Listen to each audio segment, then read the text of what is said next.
So, saying hello. Yeah. First. Remember, the camera's not there. So, we've gathered here around the fire in the lounge to to celebrate your 50 years from 1973 to 2023. We want to talk about your story and some of the highlights and how you've got to 50 years. So if we could start off with just basically your story. So your history of hospitality, where did the journey start? When I left school, I had a job as a message boy in Roseburn and I had a second job in the Ellerslie House Hotel, being a commie waiter, and I really quite enjoyed it because it was quite upmarket. It was a very elegant kind of place. You had, the sort of place you had some genteel ladies and gentlemen actually lived all the time in it. And I remember you had to polish the silver and the candlesticks. It was kind of traditional, but I really enjoyed it because it gave you a kind of taste for the better things in life. You know, how you experienced it maybe more so than I was brought up with. Then I was at Castle Hill School of Catering and Baking, 15, 16 at the time. And I was there for a year, and then from there I went to Napier College and did my City and Guilds. I had great experiences there. Through the college, I worked in Holyrood Palace when the Queen was in residence. We had a lot of kind of immature fun when I think back at it, and a lot of laughs. I worked for Manty Peggy's in Pirries for a while when I left college, and then my dad said I had to get a proper job. The first proper job I had was in Carlton Highland as a commie chef. And by that time I was about 17 or 18. I worked there and I had a good time there. And then I moved on from there and I worked for Incoop Scotland, the Maratta in Grangemouth, the Strathern in Kirkcaldy, Roman Barn came and that was somewhere, someplace was it. And then for a long time I was in the Woodside in Musselburgh, and that's where I learned to do weddings and function catering, and that was quite great experience. And I lived in there, I had good fun there, I learned a lot there. Then from there I went with the brewery, still with the brewery. I worked in the Kenilworth in Rose Street and the White Cockade in Rose Street. Then I went back to the Kenilworth in Rose Street, and that's where I met my wife. She was a part-time barmaid. And well, sorry to interrupt you there, but I believe the story goes that you knew of her before you started working. She worked together. in the bank, and I used to take my pay-ins to her, and I would all go to her queue in the Even if it was longer? I'd wait a bit longer to go in her queue. A friend got her a job in the Kenilworth. The Kenilworth was quite a place at the time. It's probably one of the first gay bars in Edinburgh, wasn't it? Yeah. And that was over 50 years ago. I met my wife in there, and I remember the first time I fancied her. She was wearing platform shoes and eyelashes that went like that. That was when I was working. I wasn't wearing my bank uniform. And Maureen, that's Graham's vision. Do you have a more accurate vision, or is that right? Is that pretty right? It's pretty right. How do you? I was unaware that he was waiting in my queue to be served. Mm-hmm. So, Grahame met you in the bank. How did you get from the bank to how did you get into hospitality? Well, my friend that I worked with in the bank, I'm still friends with, she asked me if I wanted to work part-time, but my father wouldn't let me. I was only 22 or something. He wouldn't let me, so he got a bit fed up with me sitting about the house. She had asked you to go to bang dance. To a dance with her. I had to go every lunchtime till she plucked up courage to ask him to go. Why did she ask me money? Because she thought I had a dinner suit. No, she didn't ask you because she thought... Was it your charming wit? She came back and she said, and he's even got his own dinner suit. Which was? No, it wasn't. It was a lie. I think I had to hire one to go to it. When I worked in the Kenilworth, you worked in the White Cockade? Yeah, that's right. You weren't in the Kenilworth. You used to come in your break. I come in my break to see her. But then your dad used to pick you up from the pub. Yeah, I was only allowed to work if my dad could come in from Livingston to pick me up every night.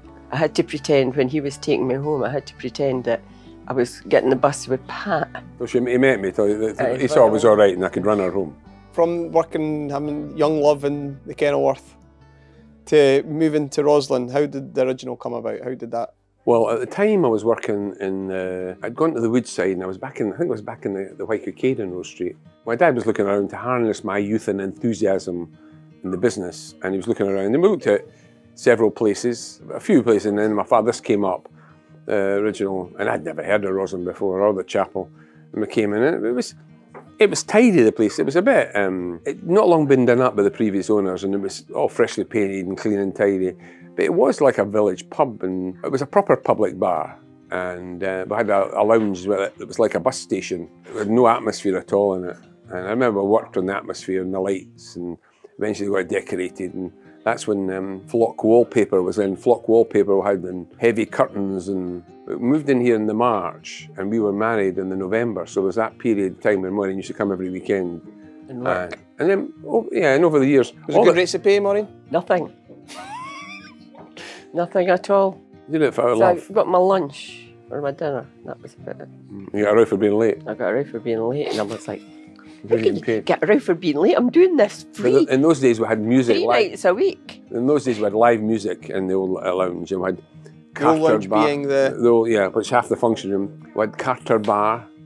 We had Flying Haggis, Braidwood, and one or two other ones we had. That's the ones I remember. In those days, I had youth and enthusiasm, and I did all the hours. And my wife used to tell me she was a one-parent family and we had kids, because I was working 60, 65 hours a week.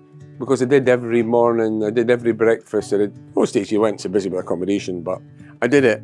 What was the accommodation like when you? When I first came in here, I had no ensuite rooms, and we lived upstairs. We lived in one big van room, originally four, and then we had a sitting room, which is room 2, and then we had children. Then we moved into room 7 and room 1. Two of my children lived in room 7, but the residents had to walk through our bit to get to their bit. And when you're living up the stair, and I remember one particular time where my Brian had a particularly honking naffy, and I'm trying to show these people to their room through, and they couldn't stand the bloody smell walking through the hall. But that's what you did then. You just put up with it. You didn't. It wasn't ideal living in the hotel with children. Victoria used to go down to the weddings and pick at the royal icing on the wedding cake, so you had to watch her. You had to watch her. You pick all the wee sugary bits off the edge. Or like I had a customer, wee Bertie Dignan.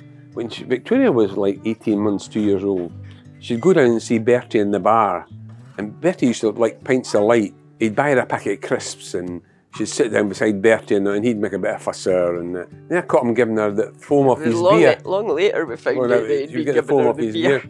And what it really brought home to me, if you don't behave, there'll be no beer or crisps for you tomorrow. And the child's 3 years old, you know.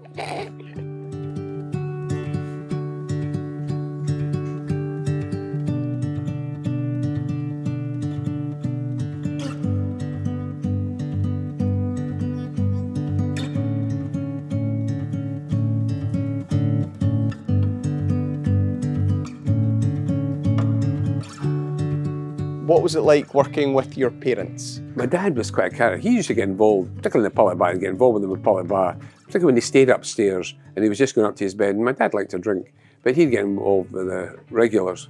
And then he'd clear off to his bed and I'd oh, we're with Tom, we're all right, we're with Tom, late drinking. No, you're not. So that's when you become that popular. Bad cop. Bad cop, good cop. When I think about the back, is my mother was involved, and I remember this drunk that was being a bit obstreperous. My mother danced him out the door. People still now remember my mother from all those years ago, you know. Over at Rosewell, they used to have the Margaret Sinclair thing, and they had this pilgrimage from all over Central Belt, and we'd do like maybe 4 different parties, and we'd do 125 after high teas or something like that, and they were, your mum and dad were there, and were short-staffed, and the pair of them washed the dishes. Because we didn't have a dishwasher. We had one of these sinks that you put it in and took it out. And I remember I remember them washing the dishes, and it's a bit like family business. Everybody mucks in, which is quite good. My dad used to do bits and pieces. Bit of DIY and stuff.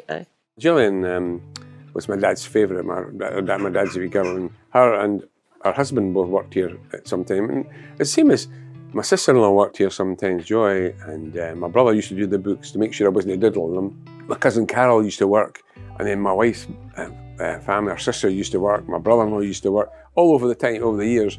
It was a family business, and it was like, that kind of came through that a bit, you know. For me, hospitality, obviously coming into it, and it's better the devil you know, and growing up in it. It's not your first choice, Richard. That's quite. I find it a compliment in as far as you did other things and you chose to come into it. You weren't pressured into it. I think I've become really passionate about the industry and about the service and about creating a new hospitality and a better environment for team. And I believe in sort of like almost like hospitality. You're good at the environment for team. Hospitality conscription. Like it's a great place to learn life skills, to learn how to speak to people, to speak to strangers, how to deal with confrontation, how to diffuse situations, how to give people a good time, how to read a room, how to know when somebody's having a good time, how you can having somebody coming in who's had an argument and leaving them, talk to them, learn about them and win them over and make them leave and forget that they had an argument. To me, that's what hospitality is, and there's great satisfaction in winning someone over or making people leave. And when you're talking about the Motown, you're very good at that. To walk through the Motown event and the lovely atmosphere, people coming up to you saying how great a time it was, and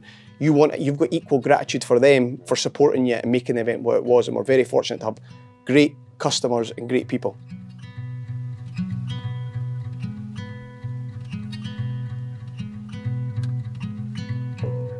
Graham's been a big part of my life since I was like even a tiny kid, knowing my grandparents. So I'm always used to just him, and by now probably you've got loads of videos of what Graham's like. He's so over the top and has so many stories, and he's kind of taken all of us under his wing and is kind of like a grandparent to all of us as well. He's just so funny and like so kind and everything, and especially like him and Maureen. And even though Maureen worked here before I sort of worked here, she still comes in and helps out with like everything that we need help with, and they're just such a lovely family. And even since I've worked here, it's just, they can't do enough to help all the staff. And Richard became like such a best friend to like, especially me and Stuart over the years. He's done everything for us, and he's been there through COVID and me getting engaged, Stuart having children, like a wedding, like everything, wedding, funerals and everything. And I've never met someone with such a kind heart and appreciation for their staff, and just a wonderful human being. Obviously, 21 years of working here, I'm probably one of the longest. I think I might be the longest serving employee now. Over the time, they've not just been owners or bosses to me, they've also been friends, you know what I mean? So bonded really well, that's why I've worked here that long, and they've done a lot for me over the years. I'm very grateful for a lot of things. I call Graham, because he's worked here 50 years, he's done his time now. Like, he can take a step back. I call him like now like the Daisy boss. Some days he's here, some days he's no. But that's good. He's done his time, and me and Richard kind of run the business for him now, and I think he's glad of taking a step back now, and he's built it up for us, and we're kind of taking it forward into modern times, you could say. Graham's very old-fashioned, likes to come in and annoy us and put an old lamp here or like an old painting up there, and we're like, that doesn't go. But we'll let it go for a bit, and then we'll change it when he's away, or when he's on holiday, we get a skip and put some stuff in the skip while he's not here. I'd just like to wish Graham congratulations on making it 50 years. And in hospitality, 50 years of having a business, there's not many round about that can compete with that. So he's always been doing something right. Do you think you'll be here in 50 years' time, Richard? I'll be 90. Maybe. Oh, that's giving away my age. I give away my age. How many years have you done so far? 18? I'd have said 2005, 2006. You should have another 30 years. I wish I could do 50 You'll be the same age as your dad. I know how hard it is, and the experience is my experience, and that's being as staff together. Whereas you worked for your parents, they didn't do breakfast and such like. So I feel like I'm fortunate. Well, you don't do breakfast, Richard. I've got a really good gentleman that's really experienced. But that's what I mean. You had it all on your shoulders, and I think that maybe that's by design, or maybe that's because you learning from your experience. But then, Richard, I was hungry. I'm starving now. No, you know what I mean? Like, just no, you wouldn't refuse anything. You would never. If somebody came in late for a lunch, I'll get you a plate of soup. I'll fit them in, or I'll do something for them. And What's the main reason the original Roslyn, a small local family business, has made it to 50 years of consistent service to the local and global community? You rarely see that kind of longevity in the hospitality industry. So what do you think is the secret to your, well, not say success, but longevity? Consistency, actually. I think to be the same all the time, or try to be the same all the time. I think it's a lot to do with your dad talking to everybody, even in the street, or even goes into the tea room, he still finds somebody to talk to. Your best memories, what are your highlights of your 50 years? Well, that Saturday we had the cabaret thing on, and every room, there was a nice atmosphere, everyone was enjoying themselves, and I thought, I'm the landlord here. It was quite important to me, to be, and I can walk through a room and know if things are right or not. You didn't please everybody, and there are people, it's a bit like you have a function and you know right, if they're going to dance or they're not going to dance, or sit in the corner or they're crapping out, but you never got up. You know, it's like you give people the ingredients in jobs. If they don't have jobs, it's their own fault. I've had it before where they've had a domestic before they come out, and then before you know the food's crap and there's nothing wrong with it, it's just the pick. I was actually, when you said the secret to your success and you said it's consistency, I feel like it would be probably better framed as persistence, because you can't, we're humans, and you can't be consistent all the time. But it's about being persistent, so when it doesn't go right, being ready to go the next day, would you say? Persistently consistent.